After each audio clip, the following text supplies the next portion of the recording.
Shalom. First and foremost, I want to give all praises, honor, and glory to Yahweh, Bahasham Yahweh Shai, Bahasham Racha Kudash.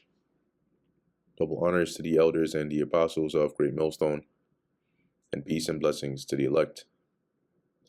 And today we're going to go into the book of Proverbs, the 6th chapter. My son, if thou be surety for thy friend, if thou hast stricken thy hand with a stranger, thou art snared with the words of thy mouth, thou art taken with the words of thy mouth. Now, surety is to become, if you become surety for a friend, it's like becoming legally responsible, if this person, say, fails to pay for something, almost like co-signing. And the stricken or thy hand, it's like to make a deal, right? A handshake or an agreement or a formal pledge. And what Solomon is saying here is, if you do this, you're endangering yourself, right? Thou art snared with the words of thy mouth. That agreement you've made is actually going to be a snare onto you, because that's a very dangerous position to put yourself in as surety. A lot of people have been, messed up and ruined over that.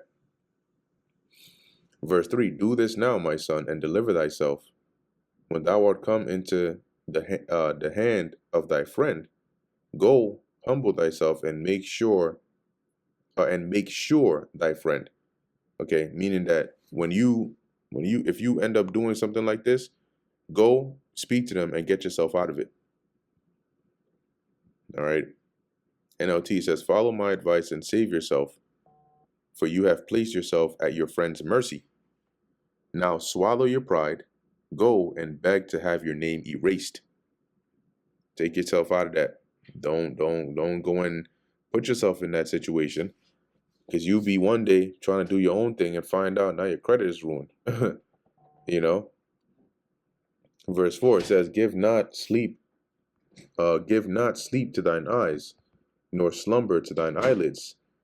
Deliver thyself as a roe from the hand of the hunter, and as a bird from the hand of the fowler. Meaning, don't waste any time at all. Don't sleep on it. Okay, don't handle it later. No, go and deliver yourself quickly, like a roe from the hand of a hunter. A roe is like a deer from the hand of a hunter. If a roe sees a hunter, it's gone. It's not wasting any time. It's not saying, hold on, let me get one more bite out of this green grass, this sweet, ever so sweet pasture. It's gone. Right? Or as a bird from the hand of the fowler, if that bird escapes, he's not going to stand there and turn around. I really appreciate, the offer, but I think I'm going to make my leave. No, bird is gone. Verse 6, go to the ant, thou sluggard, consider her ways and be wise. Right? So if you're one who is lazy, he's saying, here, take a look at the ant and learn from it, which having no guide, overseer, or ruler, provideth her meat in the summer and gathereth her food in the harvest. So the ants don't have some overseer over them, telling him, hey, yo, make sure you're doing this, make sure you're doing that. But they're diligent. If you see the ants in the daytime, right before winter, most of the time when you see ants, I remember this a lot in Ghana, they're always either in a line going somewhere, or maybe first you'll see one, like usually if you are eating, right, and you have like breadcrumbs or something that are left on the table or even fall on the floor, you may see one ant that will just, it's like it's looking, it's going from here, going from here, going from here. And they travel, okay? And they're looking. And it's like, that's all they do. And then they stumble across this crumb. And then they look at it, their antennas are moving. Okay. And then they go back. They go back in reverse. And then maybe a couple minutes or an hour or two later, you come back and there's a whole damn colony of ants breaking apart that crumb and carrying it. And they're in a trail. You'll see those ants in a trail. They're very coordinated, and they're all on a trail. Okay, taking this piece back, taking this piece back. See, so it says here, provideth her meat in the summer and gathereth her food in the harvest, to prepare for the winter when they can't come out. So they're always gathering, in the time when there is to be gathered. And that's hard work, as Solomon is saying. Learn from them. How long wilt thou sleep, O sluggard? Somebody who's a sluggard is somebody who's lazy, slothful. When wilt thou arise out of thy sleep? How long are you gonna stay sleeping, not doing anything with your life? Get up. Yet a little sleep, a little slumber, a little folding of the hands to sleep. When you put your hands together, you lay on your side, you put two hands together, and you put it under your head. So Solomon is saying, yeah, it's 5 more minutes. Oh, let me just take a little nap here. Oh, let me just lay down for a bit. So shall thy poverty come as one that traveleth, and thy want as an armed man. Meaning that just, before you know it, poverty is going to come sneak up on you, as it says, as one that traveleth, and as an armed man. It says here, then poverty will pounce on you like a bandit. Scarcity will attack you like an armed robber. Most of the time, you don't see them coming. But before you know it, bam, now you poor. What happened? You were a sluggard. You don't want to work. Verse 12, a naughty person, a wicked man, walketh with a froward mouth. Okay? Once again, that's a perverse mouth. He winketh with his eyes. He speaketh with his feet. He teacheth with his fingers. And this is, basically being, how do you say, speaking in code, right? So winking with your eyes, like you're using, like covert signals. Some people don't do that. They'll look at you. They're trying to make a sign. They might nod their head, tilt their head a bit to the side. They might wink a little bit to try and, let you know something, right? It says here, he speaketh with his feet, right? Where they make those gestures. You might see them, like they might be tapping the foot one way, or they might keep doing a certain motion with their foot, which is trying to covertly signal a message. Now you can think about this, for example, you have somebody that maybe this person is looking out for, as in like a target. And then the person comes and then, this person is speaking with you, and you'll see they'll start looking right with their eyes. They'll start directing their eyes over and over and over again to like your left, to say, hey, look to the left, right? That's them speaking with their eyes. Look to the left, look to the left, or they might look at you. They might make a little signal with their head. They might use their feet, start tapping one way. Look, go. They're trying to send you messages, but they're doing it sneakily. Why? Because their intentions are not good, or what they're trying to do. It's not always that it's not good, but what they're trying to do, they're trying to, keep it sneakily. And most people that try to do things all the time sneakily, probably are up to no good. It says he teacheth with his fingers, right? Or in other words, that's that silent, that coded communication. Hand signals, subtle gestures, like non-verbal scheming. It says here, frowardness is in his heart. He deviseth mischief continually. So frowardness, once again, goes into perverseness. Let's click into that word froward here.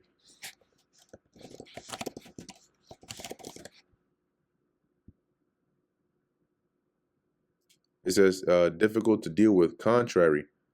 And one that is contrary in this case is contrary to the ways of righteousness, because look at the context in which they're being described. So their intents are froward, contrary to good things. He deviseth mischief continually. So they're always plotting something, but something bad. He soweth discord, right? Which is, when you go into that discord, it's not talking about the social media platform. But it says here, strife, contention. Okay, object of contention. So they have nothing really good at heart. Verse 15, therefore shall his calamity come suddenly. Suddenly shall he be broken without remedy. And how is he going to be broken without remedy? The Lord is going to bring judgment upon him that he can't escape from. These 6 things doth the Lord hate, yea, 7 are an abomination unto him. A proud look, a lying tongue, hands that shed innocent blood, right? That's murderers. The Lord hates that. A heart that deviseth wicked imaginations. A heart here means your mind. When you devise, as you plot. And wicked imaginations are wicked, intentions. You sit down and you plot wicked things. The Lord hates that. Feet that be swift in running to mischief. They're quick when it comes to doing something bad, robbing somebody, hitting a lick, as they would call it, stealing, just doing something wicked. They're quick. They're ready at the ready at the go. Give the word. The Lord hates that. A false witness that speaketh lies. You come up and you testify falsely. Oh, I saw this person say this, or no, I heard this person, or you're lying on somebody. Once again, the Lord hates that. He that soweth discord, right? Separation, strife, contention among brethren. Yo, such and such said this about you, but that's not true. Yo, you heard what this person said? Yo, I actually heard him. No, one time he was saying this. Yo, you got to watch out for that, brother. You're sowing separation. You're sowing discord amongst brethren. And in the Psalms, right? I forget exactly which one, but it said that it's a beautiful thing in the eyes of the Lord for brethren to dwell in unity. So of course the Lord hates somebody that goes to sow discord among brethren, because you ruin relationships that way. My son, keep thy father's commandment and forsake not the law of thy mother. And that's even in the actual law. Now under a well-functioning society, the commandments of your father and the law or the instructions of your mother would lead on to good life, right? Long life. They would raise you up in the right way. And usually if you were to deviate from that, you would be more so a rebellious child, because they would be teaching you righteous things, how to fear the Lord, how to live a successful life, grow up and take care of your family, be an upstanding citizen of God. Bind them continually upon thine heart. So keep it, constantly in your mind, and tie them about thy neck. When thou goest, it shall lead thee. When thou sleepest, it shall keep thee. When thou awakest, it shall talk with thee. That's meaning that it's constantly in your mind, right? Wherever you go, the upbringing of your parents, when you're raised and you have, you're raised in a proper fashion, those things stay with you, right? The things that you're exposed to and taught as a child, they stay with you when you grow, and they guide you in decision making, right? As it says, when you sleep, it shall sleep with, because it becomes a part of you. And when you wake, it shall talk with thee. When you think, when you counsel, when you ponder on things, sometimes and most times the way you're raised affects that, how you see and view things and how you make certain decisions. For the commandment is a lamp, and the law is light, and reproofs of instruction are the way of life. And a lamp and light are needful.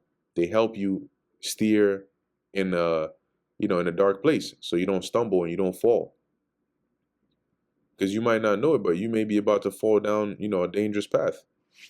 And when you follow the commandments of the Lord, which are to be taught to you by your parents, it helps you see where you're going.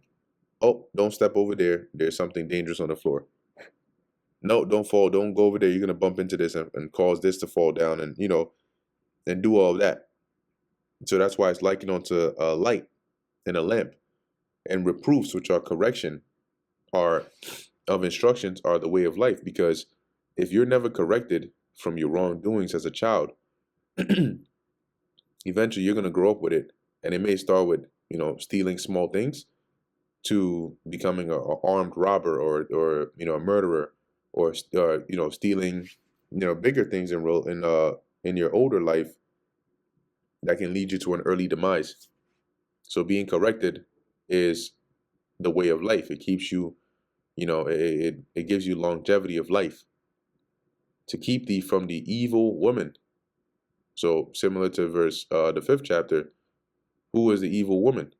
The evil woman is that left hand, the left hand ways, knowledge on the left hand side, the seductive philosophies, but also actual evil women. From the flattery of the tongue of a strange woman. That is, the flattery of the tongue is to seduce you. She's saying good things about you, complimenting you, touching you in a certain way, trying to let your guard down. Lust not after her beauty in thine heart, neither let her take thee with her eyelids. And that's, and the women do that, right? They look at you a certain kind of way. They give you a certain kind of look, and now you weaken the knees. Solomon is saying, no, no, no, no, no, no, not over here, not in my house, right? So don't lust after her beauty because that's her power. And the just as the physical beauty of a woman can weaken the guard of a man, the left hand wisdom can be made attractive when if somebody is selling to you the benefits. When you look at what Esau does with his medication, right? He's promoting the supposed benefits. You can do this, you can do that, you can do this. Not the side effects. He's not putting the side effects at the forefront. His ads and commercials are not, they're not driven by the side effects. The side effects are read very quickly. You know, you'll be looking at an Ozempic commercial and they'll be playing the nice calm music and it's real low in the background. The dude is some random guy wearing a polo t-shirt flipping burgers on a grill, and he just turns around, yeah, it has changed my life. He's speaking of all the benefits, and then when it gets to the side effects, they turn up the music mad loud, and it's a low, quick voice. Side effects may include, and in severe cases, death. And then that's it. So they're not promoting the negative aspects of it. Just like a woman, if a woman was trying to, seduce you, if she had AIDS, she ain't gonna come wearing a "I have AIDS" t-shirt. She has bad tendencies. She's not gonna come in and list all that to you. No, she's gonna promote the good side. The good side.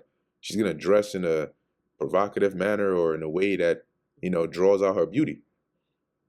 So you got to be careful, as Solomon is saying, right? For by means of a whorish woman, that's an adulteress, a man is brought to a piece of bread. That means you're basically brought to nothing. And the adulteress will hunt for the precious life. See, she'll come after you and she'll ruin your life. So you have to be very, very careful, man. Can a man take fire in his bosom and his clothes not be burned? If you were to grab, there's a fire or whatever it is going on, and you were to jump into a fire, hug it, your clothes will burn, right? Is it possible to take fire within, like you set your clothes on fire, you hug it up and not be burned? No, you're going to be burned. Can one go upon hot coals and his feet not be burned? You see a trail of hot coals burning, and you're going to walk on it and your feet are just fine? No, you're going to be burned. It's like putting your hand in fire. You're going to be burned. So he that goeth in to his neighbor's wife, whosoever toucheth her shall not be innocent. So if you lay down and have intercourse with your neighbor's wife, which is adultery, you're not going to be innocent. Just like if you put your hand in fire, you're going to be burned. Men do not despise a thief if he steal to satisfy his soul when he is hungry. But if he be found, he shall restore sevenfold. He shall give all the substance of his house. See, so yeah, you may have a thief that steals, but let's say this guy is really poor and really hungry, and then he steals. Yeah, he's stolen. And if he's caught, he's going to have to pay back what he has stolen. But, people are like, they kind of understand that, right?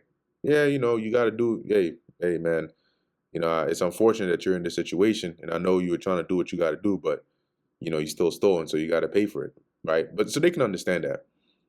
But whoso committeth adultery with a woman lacketh understanding. He that doeth it destroyeth his own soul. At that point, nobody's going to say, hey, you know what? No righteous judge is going to say, you know what? Hey, I understand, man. You were down bad, and of all these single women out here, hey, you just have to find the married woman. So it's okay. No, it's not okay. Definitely not okay. Right? So you lack understanding. It's like trying to put your hand in fire. Anybody that's trying to go and put their hand in fire, see, it's one thing if a child does it, you stop them, you smack their hand like, yo, no, teach him, no, that's bad, don't do that. But if somebody that should know better does it, you wondering, hold on, what's wrong with this guy? Is there something mentally deficient over here? Because shouldn't you know what happens if you put your hand in fire? that you're so eagerly trying to stuff your fingers on that stove? So he that doeth it destroyeth his own soul. A wound and dishonor shall he get, and his reproach shall not be wiped away. You gonna be known. Look, till this day, with how great King David was, we still remember the thing that he did in committing adultery with Uriah's wife, and then having Uriah murdered. Even till this day, with all the good things and all the plus and who he is to the Lord, the king under Yahushua, guess what? We still remember that. And that was a dishonorable thing. For jealousy is the rage of a man, therefore he will not spare in the day of vengeance. Yeah, jealousy today in today's society, they try to downplay it, and they try to make you seem like you're insecure if you have that spirit of jealousy. No, that spirit comes from the Lord, and it's rightfully so. Okay, because sometimes that's actually what alerts you when something is off. So as it says, it's the rage of a man. Most 90 to 99% of the time, if a man catches his woman cheating, he's pissed off. He gets enraged. And it doesn't matter what you try to offer him, money, substance, food. No, he's pissed off. See? So as it says, he will not spare in the day of vengeance. He will not regard any ransom. No payment, no exchange, no none of that. Neither will he rest content, though thou givest many gifts. You can't pacify his anger. You can't pacify the anger or the rage of a man who catches his wife in adultery with gifts. Okay? And that brings us to the end of the book of Proverbs, the 6th chapter. Lord willing, that was edifying to the elect. In closing, I want to give all praises, honor, and glory to Yahweh, Bahasham Yahushai, Bahasham, Recha Kodesh. Until next time, Shalom.